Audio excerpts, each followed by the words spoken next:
Con mà tay mà nè. Bên trên con mà tay mà.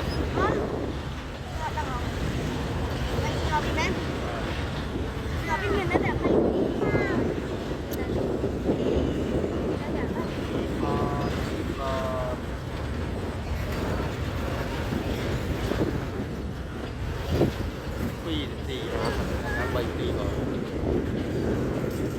Mà nó thơm nhưng mà mình tí gì mà.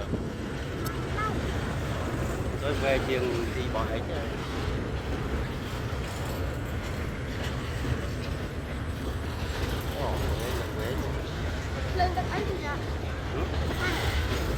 Thằng ốp lấy đây, họ hình cho này thôi. Đây là con nuôi chim lắm.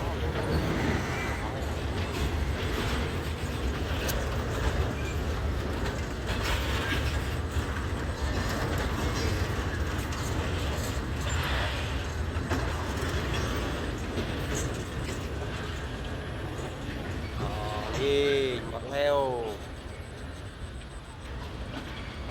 Apa dia? Temu saya apa dia?